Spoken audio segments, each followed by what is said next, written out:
You raise me up so I can step on mountains. You raise me up. 성도 여러분 안녕하십니까? 안녕하세요. 이 자리에 참석하신 분들과 또 더 많은 영상을 참여하는 여러 곳에 흩어져 있는 성도님들의 진심으로 환영합니다. 지금 이 방송은 약 적을 때는 100명 또는 1000명, 2000명까지 보는 방송입니다. 유튜브로 나도 깜짝 놀랐어요. 오늘은 우리가 여기 모여서 첫 시간에는 뭔가 배우고 공부를 하고 두 번째 시간에는 설교를 하도록 하겠습니다. 오늘 공부할 제목은 가장 가치 있는 일, 이런 제목이 되겠습니다. 예수님께서 우리에게 하신 중요한 말씀들 중에 한 말씀이 요한복음에 있습니다. 내가 너희에게 평안을 끼치노니 곧 나의 평안을 너희에게 주노라. 그 말씀이 어디 있죠? 요한복음 10장인가 있어요. 14장인가? 14장에 있습니다. 14장 27절 같이 한번 읽어보겠습니다. 시작. 평안을 너희에게 끼치노니 곧 나의 평안을 너희에게 주노라. 우리 인간이 바라는, 소망하는 가치 중에서요, 중요한 가치 하나가 평안입니다. 평화, 소위 평안 또는 평화, 이거를 한자를 쓰기도 하죠. 평안 또는 평화. 건강은 우리 개인에게 가치 있는 일입니다. 건강. 또 행복, 이것도 상당히 개인적인 소망 중에 하나예요. 그런데 평화는 그보다 개념이 커서 국가적, 민족적, 전 세계적 가치를 포함하고 있습니다. 그러므로 그 포괄하는 범위를 가지고 말한다면 평화가 더 큰 개념입니다. 더 큰 가치예요. 지구의 평화, 인류의 평화, 국가의 평화, 이럴 때 크게 쓰입니다.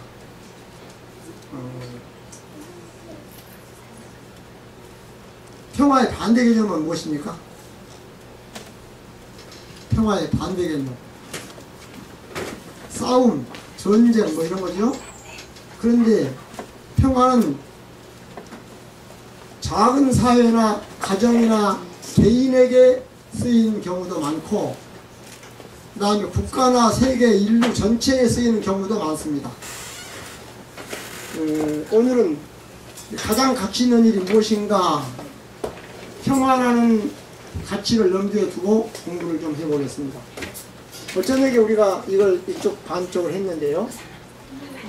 하나님은 인류를 창조하실 때 인류의 모든 족속을 한 혈통으로 창조하셨다 라고 사도행전에 기록되어 있어요.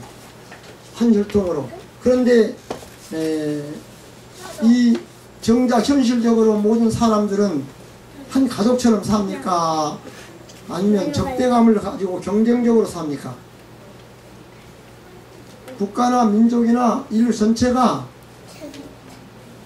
한 가족의 의식을 가지고 살고 있는 것이 아닌 것 같습니다. 내가 그들과 경쟁해서 내가 승리하고 이겨야 할 대상으로 삼고 살고 있는 것 같아요. 민족끼리도 그렇고 종파끼리도 그렇고 또는 무슨 국가끼리도 그렇고, 모든 국가들이 서로 한 가족의식을 가지고 살 수 있다면, 모든 민족들이 서로 한 가족의식을 가지고 생활할 수 있다면 얼마나 좋을까요? 아마 평화가 건설될 것입니다. 세계 전체적으로. 그런데 그렇지 못하는 것 같습니다. 작은 우리나라 안에서도 지역감정이라는 것이 존재합니다. 그래서 가족의식을 갖지 않고 약간의 그 경쟁의식, 적대감을 가지고 생활하고 있는 것처럼 보입니다. 하나님은 한 가족, 한 혈통이란 말은 한 가족이란 뜻이에요. 한 가족으로 창조하셨는데 한 가족의 의식을 가지고 살으라고 서로 돕고 서로 생각해주고 서로 배려해주고 서로 도와주고 이런 의식과 가치관을 가지고 살기를 바라시면서 인류를 한 혈통으로 한 가족으로 창조하셨는데 그게 무너져 있어요. 그게 파괴되어 있습니다. 이 문제를 어떻게 해결할 수 있는가? 그것은 상당히 심각한 문제입니다. 뭐 그 문제를 해결하기 위해서 세계 평화기구도 만들고 UN 무슨 여러 가지 기구도 만들어 놓고 있지만 그게 잘 되질 않아요. 다 이해타산하고 이해관계가 있고 그 다음에 이해관계를 따라서 욕심과 또 싸움을 일으키고 전쟁을 준비하고 그렇습니다. 이 지구에 사는 인류가 다 한 가족의식을 가지고 산다면 핵무기가 필요할까요? 안 할까요? 핵무기를 만들어야 될까요? 한 가족이라면? 안 만들겠죠? 가족의식이 없기 때문에 남이기 때문에 적이기 때문에 원수이기 때문에 그런 의식을 가지고 있기 때문에 싸움을 대비해야 되고 전쟁을 대비하고 핵무기를 만들고 무기를 준비해야 됩니다. 이런 살벌한 분위기로 지구를 완전히 오염시켜 놓고 있습니다. 이게 심각한 문제예요. 근데 평화를 건설하기 위해서 가져야 할 기본적인 개념이 뭐냐 하면 평등의식입니다. 평등의식. 평등하다 이것입니다. 평등하다. 인간 평등, 인류 평등, 천부인권의 평등, 이런 개념입니다.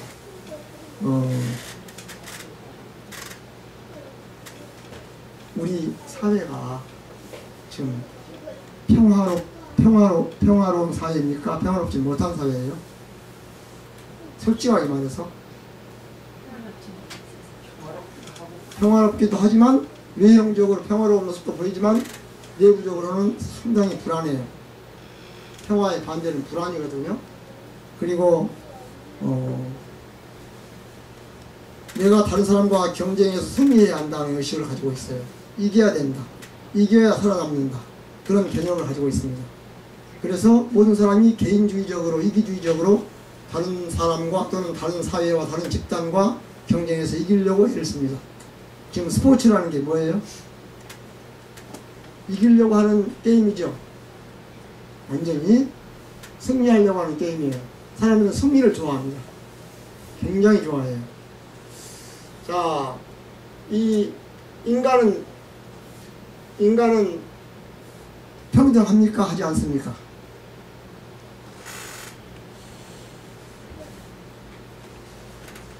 인간은 평등해요? 하지 못해요? 네? 현실적으로 평등하지 못한 것 같죠. 솔직하게 말하면 가진 자와 못 가진 자가 평등해요? 많이 배운 자와 배우지 못한 자가 평등합니까? 똑똑한 사람하고 좀 덜 똑똑한 사람이 평등해요? 지위가 높은 사람과 낮은 사람이 평등합니까?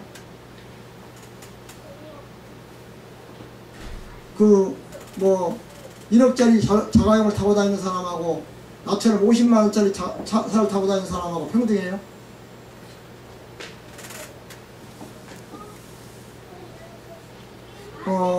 교수님하고 유치원 교사 선생님하고 평등합니까?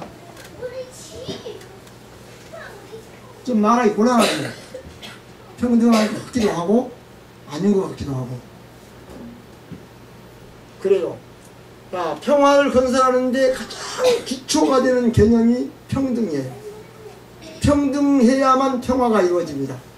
평등이라는 가치관을 가진 사람들이 모여 살 때 평화가 이루어져요.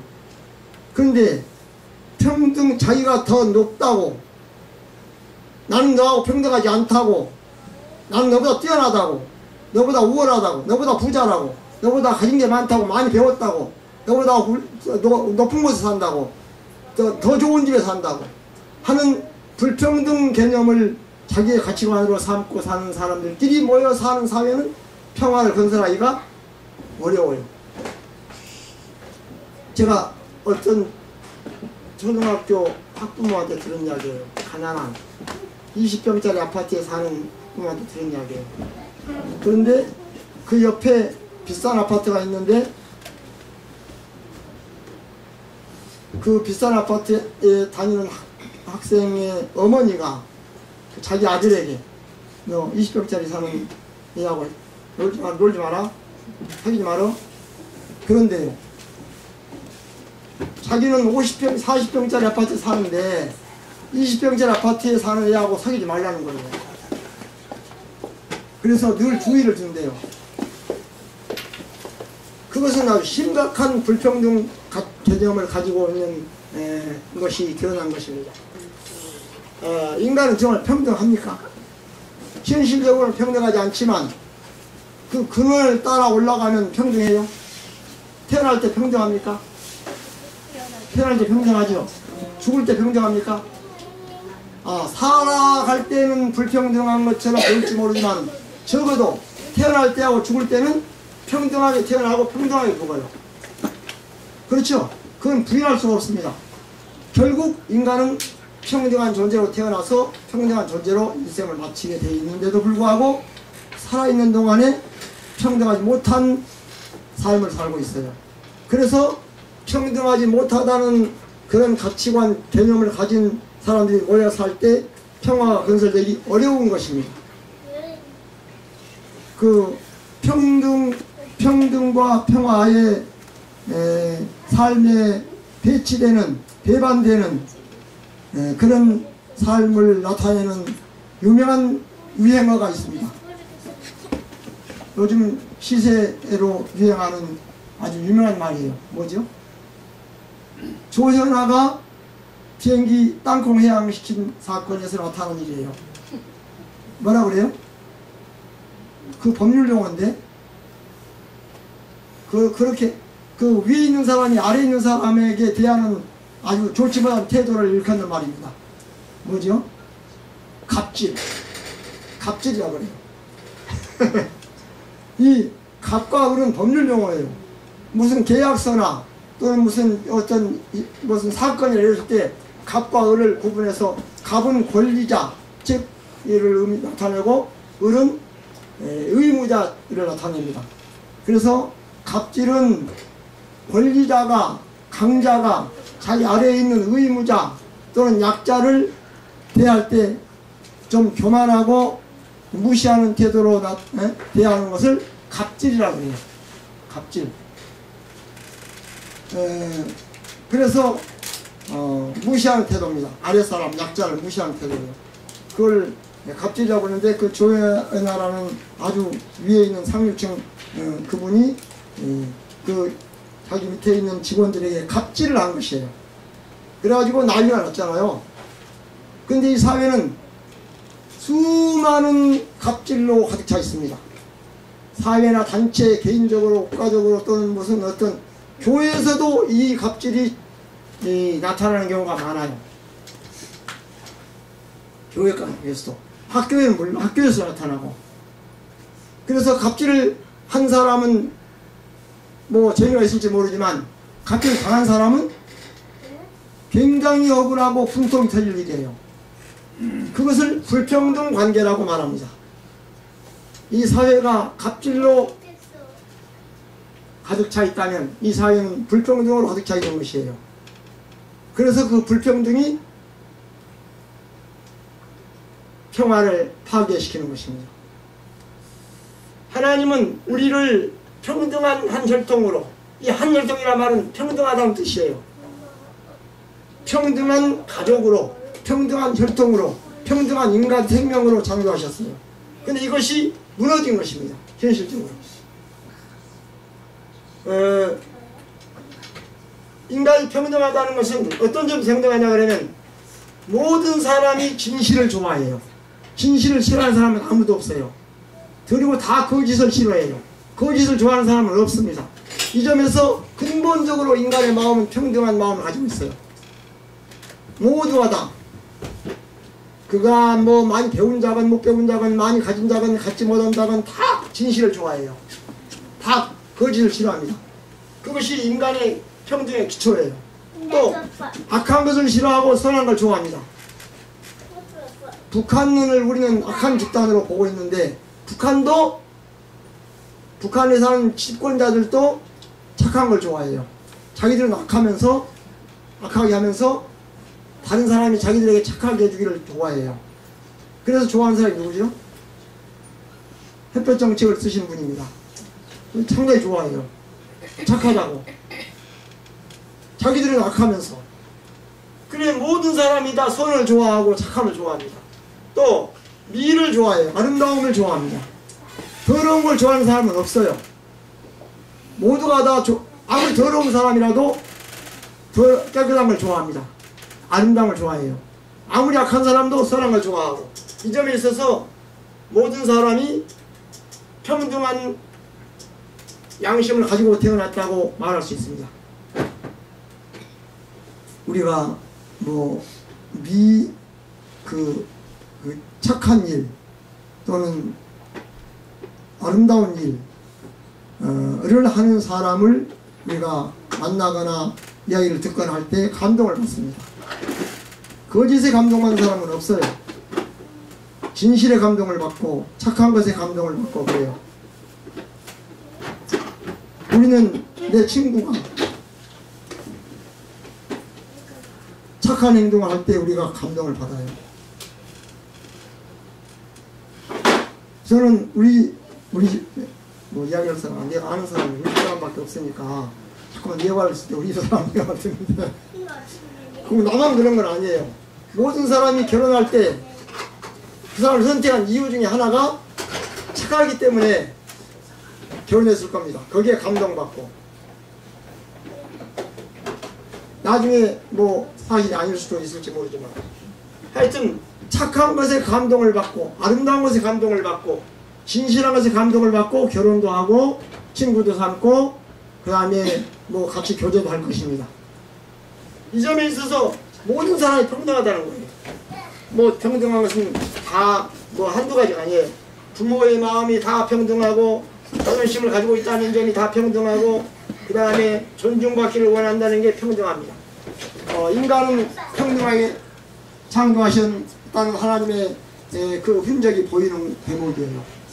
하나님이 인간을 창조할 때 평등하게 창조했다. 그 정신과 그 다음에 그 양심과 그 마음을 평등하게 창조하셨다는 것을 드러내는 그런 부분입니다.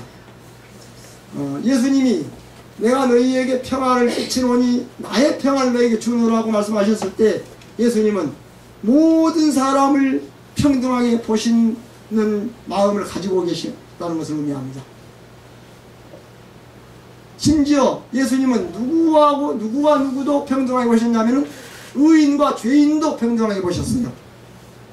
의인과 죄인은 가진 자와 못 가진 자 또는 높은 자와 낮은 자의 불평등 관계보다 더 심한 불평등 관계는 의인과 죄인이에요. 의인과 죄인이 평등할 수 있어요? 의인과 죄인은 평등할 수가 없어요. 죄인은 어디로 가야 됩니까? 교도소에 가야 돼요. 불평등해요. 그거는 불평등이 당연한 것이라고 생각됩니다. 그런데도 불구하고 예수님은 의인과 죄인을 평등하게 보셨어요. 하나님이 비를 내려주실 때 의인의 밭에는 많이 내려주시고 죄인의 밭에는 안 내려주십니까? 똑같이 내려주셔요. 의인의 밭에는 햇빛을 비춰주시고 죄인의 밭에는 햇빛을 안 비춰주셔요? 하나님이 그러신다면 우리는 하나님을 못 믿어요. 믿을 수가 없어요. 그래서 예수님은 여기 오셔서 죄인의 친구가 되셨습니다. 내가 의인을 부르러 온 것이 아니라 죄인을 부르러 왔다고 말씀하셨습니다. 여러 번 그러셨어요. 그리고 날만 새면 누구나 언제나 의인을 만나러 가신 것이 아니라 죄인을 만나러 다니셨어요. 그래서 죄인에게 감동을 주시고 용서를 풀어주시고 회개하게 하시고 그러셨어요. 이런 점에서 예수님은 정말 평화의 왕이셨습니다. 의인과 죄인까지도 평등하게 보시는 놀라운 가치관과 개념을 가지신 분이었어요. 내가 의인을 부르러 온 것이 아니다. 죄인을 부르러 왔다. 이 말씀은 아무도 말씀하신 사람이 없어요. 어떤 유명한 학자나 철학자나 어떤 유명한 교주라도 그렇게 말씀하신 사람이 없어요. 예수님이 최초이자 전부였어요. 여러분, 우리가 이 악은 욕심욕자하고 비슷해요. 이 생김새가. 위에 있는 것은 나를 의미하고 밑에는 마음인데 내 마음, 내 자존심, 내 감정, 내 이익 이런 것을 나타내는 말이에요. 그래서 그게 이기적인 욕심이 잉태하여 죄를 낳고 라고 기록되어 있어요. 그 죄는 악이에요.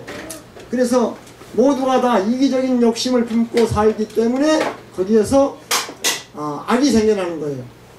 자, 그런데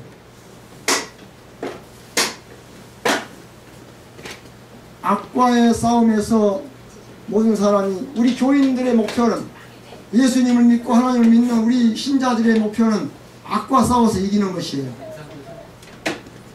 악과 싸워서 이겨야 선하게 될 수 있습니다. 그런데 악을 이길 수 있습니까? 근본적으로 본질적으로 우리가 악과 싸워서 이길 수 있어요? 악과 싸워서 이길 수 없습니다. 그래서 슈바이처나 간디나 이런 사람들, 마틴 루터 킹이나 이런 사람들은 비폭력 무저항 운동을 전개했습니다. 악과는 싸워서 이기는 것이 아니다, 투쟁해서 이기는 것이 아니다 하는 것을 우리에게 가르쳐주는 것입니다. 길거리에서 악인을 만나면 싸워야 돼요? 도망가야 돼요? 밤에 길거리에서 악인을 만나면 도망가야 돼요? 싸워야 돼요? 도망가야죠. 같이 싸우면 안 되죠. 절대 안 되죠. 그러니까 악과 싸우면 안 되는 것이에요. 저는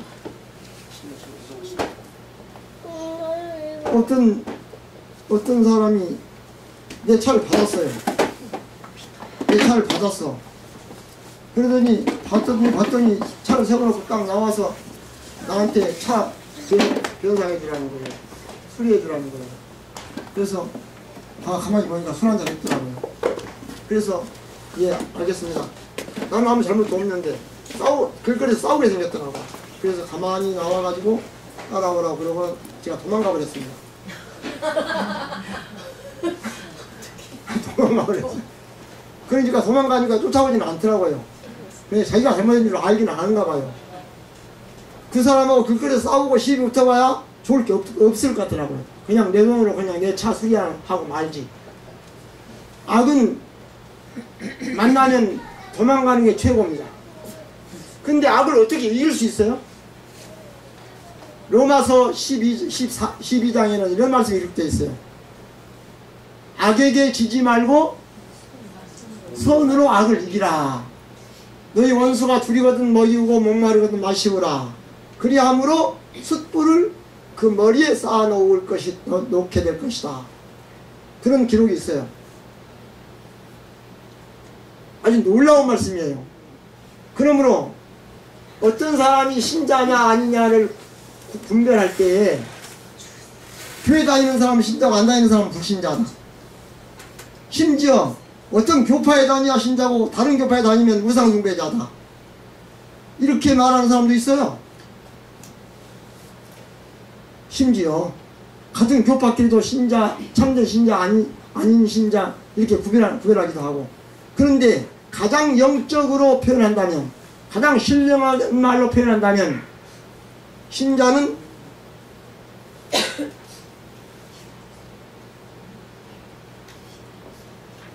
선으로 악을 이기는 사람을 신자라고 할 수 있겠어요.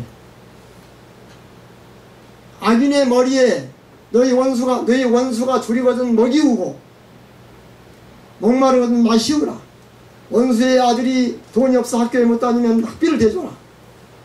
치료비, 병원비가 없어서 병원에 못 가면 그 치료비를 대줘라. 원수의 아들이. 그 사람을, 그런 가치관을 가지고 사는 사람을 참된 신자라고 하나님은 보실 것이라고 믿습니다. 단순히 교회만 다닌다고 해서 신자라고 보시지는 않을 것 같아요. 미국 독립전쟁 때요, 대통령이 워싱턴이었어요. 그런데 군율을 어긴 한 쫄병이 사형 선고를 받았어요. 그럴 때 어떤 사람이 와가지고 워싱턴을 잘 아는 어떤 분이 와가지고 저 사람을 용서해달라고 탄원을 했어요. 그런데 그럴 때 워싱턴이 유명한 말이에요. 자네하고 그 범인하고 무슨 관계인지는 모르지만 절대로 용서해 줄 수 없다 그랬어요. 워싱턴이. 뭐 어떤 친구 관계인지 가족 관계인지 친족 관계인지 아는 사람인지 모르지만 용서 못한다 그랬어. 그러니까 이 사람이 대답하기를 각하 그 사람이 친구고 가족이어서 용서해달라는 게 아닙니다. 그 사람은 우리 아버지를 죽인 원수입니다. 그런데 성경에는 그 원수를 용서하라고 그랬습니다. 그래서 각하에게 그 원수를 용서해달라고 탄원을 하는 것입니다. 이랬어요. 그러니까 어시도이 깜짝 놀래가지고 감동을 받아가지고요. 그 사람을 용서해 줬어요. 이건 워싱턴의 전기에 나오는 실화입니다. 악을 어떻게 이길 수 있어요? 네? 숯불을 쌓아놓음으로 이길 수 있어요. 숯불. 악인의 머리에 숯불을 쌓아놓음으로 이길 수 있어요. 그 말은 무슨 말인가 하니 선으로 그 악한 사람의 마음을 감동시켜서 녹일 때 그 속에 숨겨져 있는 악을 불태워 녹일 때 우리는 그 악인을 승리하게 된다. 그런 뜻입니다.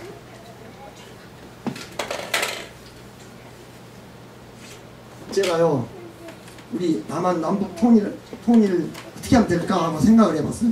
근데 우리 남한 국방비 엄청난 국방 예산을 절반으로 줄여가지고 절반만 그냥 형식적으로 국방비하고 나머지 절반을 북한의 경제건설과 북한의 사람들의 생활을 돕기 위해서 보낸다 그러면 북한이 감동을 받을까요? 안 받을까요? 그 돈으로 핵무기 만들까요? 그게 나는 궁금해요. 핵무기 만들 것 같기도 하고 감동을 받을 것 같기도 하고 잘 구별을 못하겠어요. 그래서 믿음이 안 가요. 그래서 못 보내는 겁니다. 못 보내는 거예요. 그렇게 하고 그들이 감동을 받기만 한다면 아마 얼마나 소용이 될 거예요. 우리가 그렇게 하면 감동을 받아가지고 북한도 그렇게 한다면 아마 통일이 될 거예요. 우리 남한이 우리는 전쟁하지 않겠다. 전쟁을 포기하겠다. 그리고 중립국 선언을 한다면 남한이 중립국 선언을 한다면 그래서 국방비 예산을 뭐 줄인다면 그리고 북한의 침략을 대비하지 않는 그런 국가를 운영한다면 어떻게 될 것인가. 그것이 문제가 되는 거예요. 악인들이라도 선인들에게 감동을 받으면 악을 회개한다고 그러더라고요. 근데 그것이 집단화되어 있을 때는 좀 어려울 것이라고 생각돼요. 개인적이 아니라 집단적일 때는. 하여튼 악을 어떻게 이길 수 있는가 하는 것은 선으로만 이길 수 있어요. 숯불로만 이길 수 있습니다. 그러므로 우리는 우리가 미워하는 사람, 싫어하는 사람, 원수 이런 사람을 만나면 숯불 작전을 써야 합니다. 숯불로 그 머리에 쌓아놓는 그런 행동을 해야 돼요. 그래서 그 사람에게 감동을 줘야 됩니다. 그럴 때만 우리는 원수를 승리할 수 있는 거예요. 악을.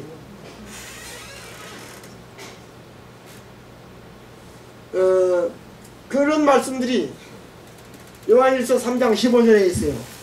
요한일서 3장 15절 한번 읽어보겠습니다. 요한일서 3장 15절. 창세기 3장 15절과 함께 매우 중요한 말씀이에요. 자, 요한일서 3장 15절. 그 형제를 미워하는 자마다 살인하는 자니 살인하는 자마다 영생이 그 속에 거하지 아니하는 것을 저희가 아는 바라. 예, 형제를 미워하는 자는 살인자다 이랬어요. 그런데 여기서 형제는 누굽니까? 형제 누가 형제입니까? 모든 사람이 내 형제예요. 하나님이 우리를 한 혈통으로 삼으셨기 때문에 내가 신자라면 내 앞에 있는 모든 사람이 내 형제라고. 그 형제 중에는 착한 사람도 있고 안 착한 사람도 있고 그래요.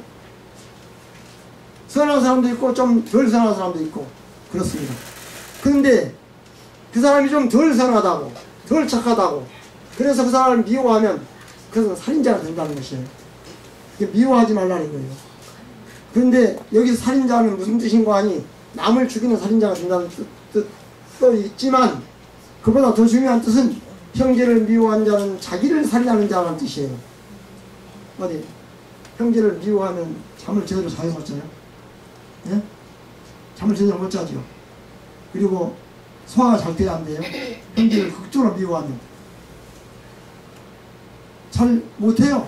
병들어요. 미워한 자가 병들어요. 미워한 자가. 형제 누군가를 미워하면요, 그 미워하는 사람이 병들어. 그게 자기를 죽이는 일이야. 그래서 형제를 미워하는 자는 자기를 죽이는 사람이다 하는 것이 입증이 되는 거예요. 그러니까 우리는 그 사람이 아무리 믿더라도 미워하면 안 돼요. 그것은 자기에게 손해가 되기 때문에, 자기가 병들는 일을 하기 때문에. 그러니까 아무리 보기 싫고 미워해도 그 사람을 미워하면 안 돼요.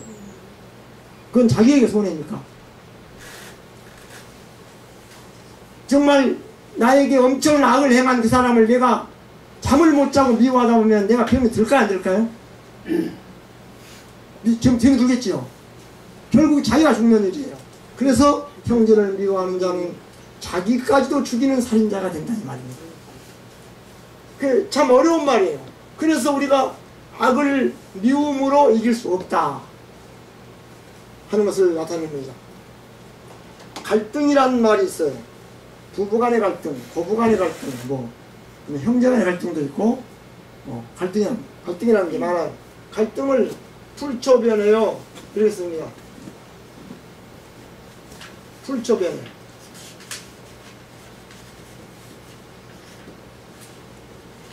이렇게 쓰는데요. 이게 무슨 뜻이냐 하면, 갈등이라는 말 많이 쓰죠. 네.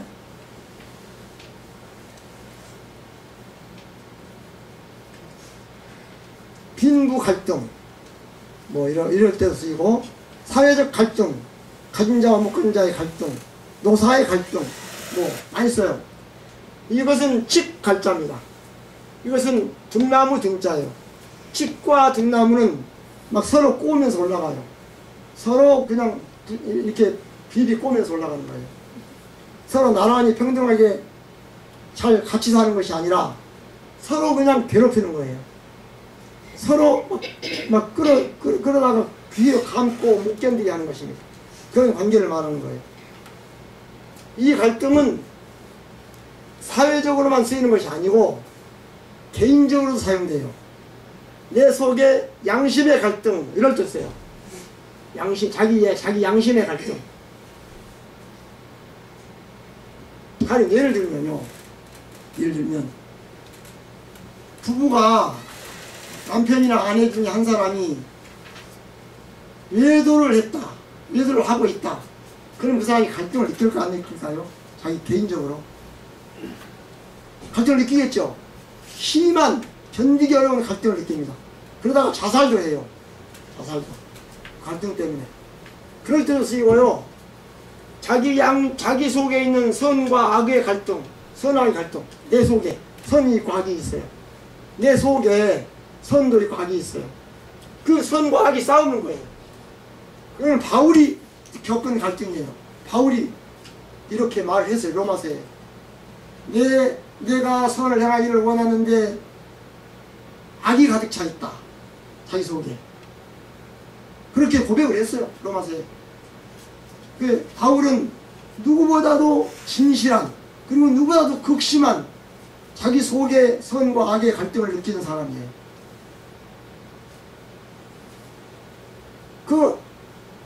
이런 점에서 자기 내부에 있는 선과 악의 갈등을 느끼는 사람은 희망이 있는 사람이에요. 나 아닌 다른 사람과 갈등을 계속 키워가면서 사는 사람은 희망이 없는 사람이에요. 그런데 자기 속에 있는 자기 개인적인 선과 개인적인 악의 사이에서 양심의 갈등을 느끼는 사람은 희망이 있는 사람이에요. 회개할 희망도 있고요, 하나님을 믿을 희망도 있고요, 그 다음에 용서받을 희망도 있습니다. 그래서 우리는 이런 희망이 있는 갈등은 필요합니다.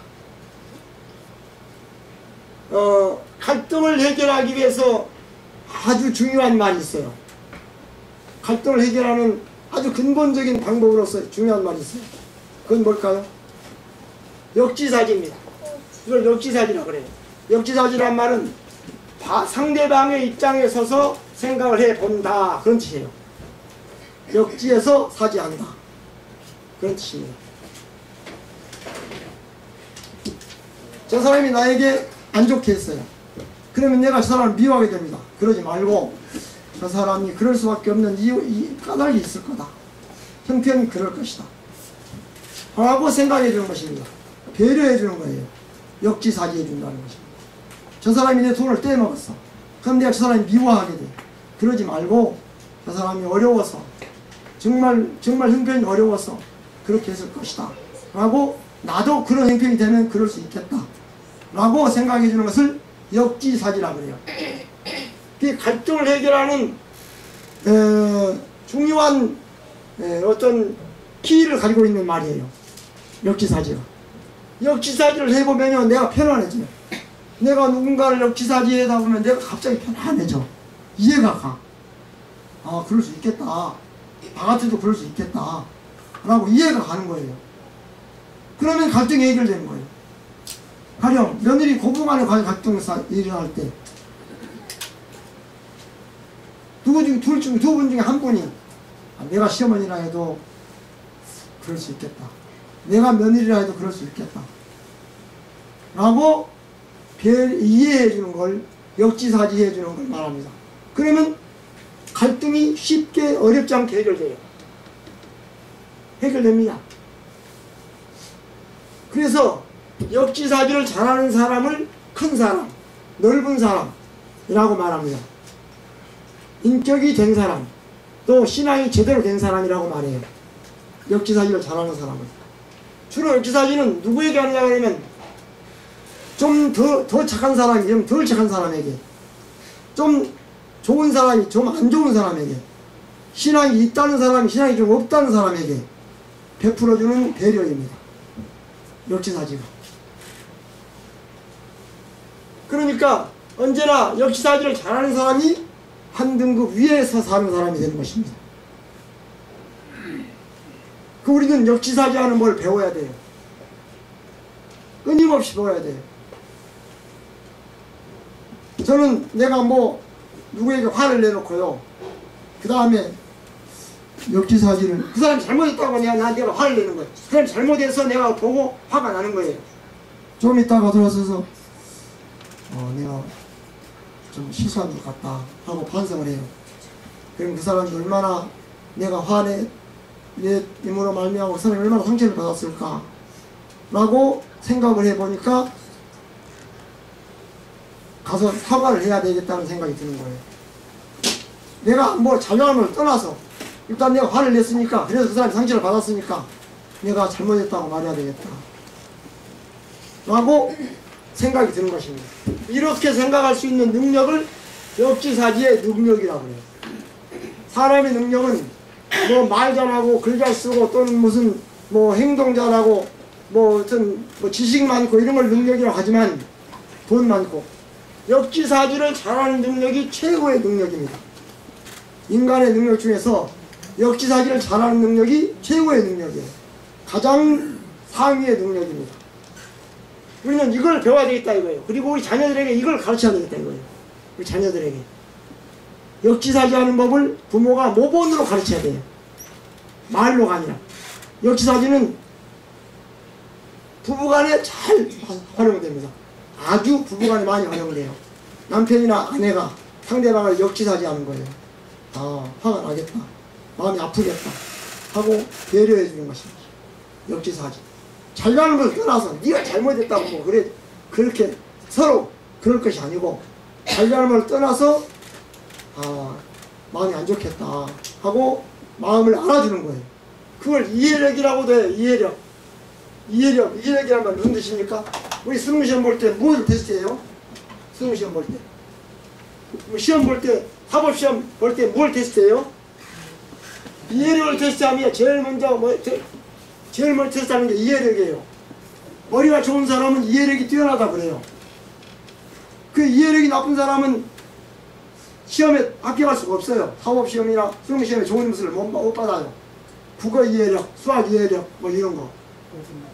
그런데 이해력 중에서 최고의 이해력이 역지사지의 능력입니다. 이해력이 뛰어난 사람만 이걸 할 수 있어요. 이해력이 모자란 사람은 이걸 못하는 거예요. 못하면 갈등이 해결 안 되는 거예요. 안 되면 계속 싸워야 돼요. 계속 미워하고 계속 그래야 돼요. 그러면 계속 병들어야 돼요. 심각한 문제입니다. 자, 이게 무슨 뜻입니까? 이게 아전인수란 뜻이에요. 이것은 나자고 내 밭에 내 논에 이거 밭자인가? 네? 밭전자죠. 내 논에 논이라 해야 되는데 답 여기다 물숫자를 붙이면 답인데 위에다 쓰든가. 이게 위에다 쓰구나. 위에다 쓰면 답이에요. 논이에요. 안 쓰면 답이에요. 근데 아니 안 쓰면 전입니다. 내 밭에 물을 끌어들인다 그런 뜻이에요. 물은 내 밭으로 그겁니다. 물이 있으면 우선 내 밭에 채워야 되죠. 그걸 아전인수라고 해요. 모든 사람은 다 이런 식으로 삽니다. 자기 밭에 물을 끌어들이는 그런 의식을 가지고 살아요. 남이 밭이 말라버리건 말건 내 밭에만 물을 일단 끌어들여야 된다. 그래가지고 밤에요 가서 몰래 자기 밭에 물을 끌어들이면 그 다음날 밤에 또 상대방이 들쭉 와서 또 자기 밭으로 막아서 끌어들이고, 그래서 물 때문에 싸우는 사람도 있어요. 이웃집 사람. 이 아전인수 이것은 역지사지의 반대 개념이야. 모든 좋은 것은 내가 갖겠다는 태도야. 그 상대방을 배려 안 해. 자, 이제 곧 마치겠습니다. 우리 하나님 나라에 가까운 사람은 목사입니까? 집사입니까?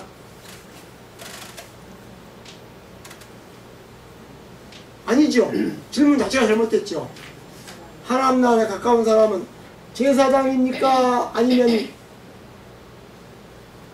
그 성전에 예배 드리려고 오는 사람입니까? 누굴까요? 제사장이 성전에서 봉사하는 제사장이 하나님 나라에 가까운 사람일까요? 가장? 그럴까요? 이런 말씀이 있습니다.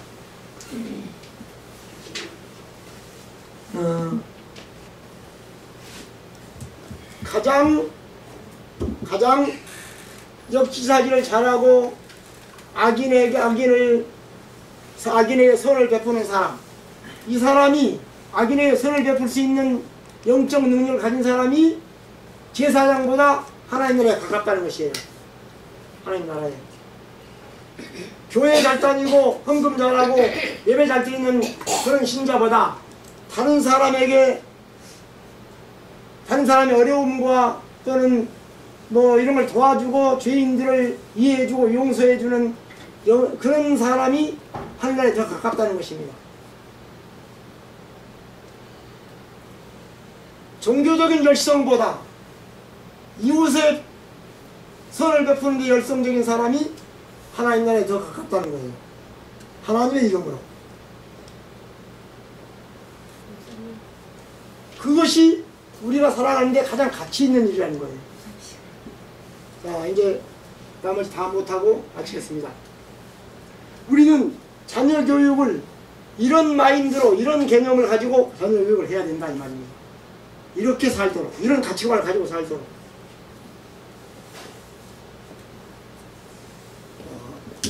오늘 우리는 어떻게 하면 우리가 평등의식을 가지고 평화를 건설하며 살 것인가 하는 문제로 예수님이 우리에게 평화를 주시겠다고 하면 그 평화를 어떻게 우리가 받을 수 있는가, 누릴 수 있는가 하는 마음을 가지고 부족한 시간에 좀 부족하게 이야기를 했습니다.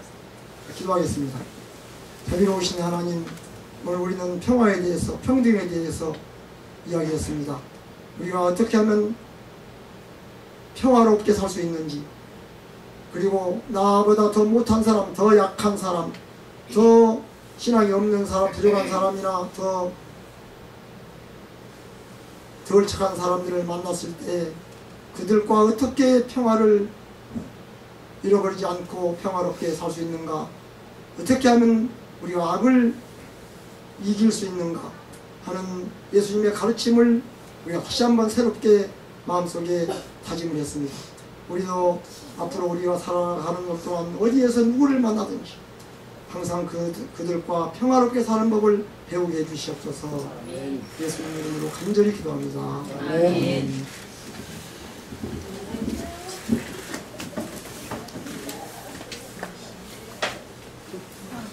고맙습니다.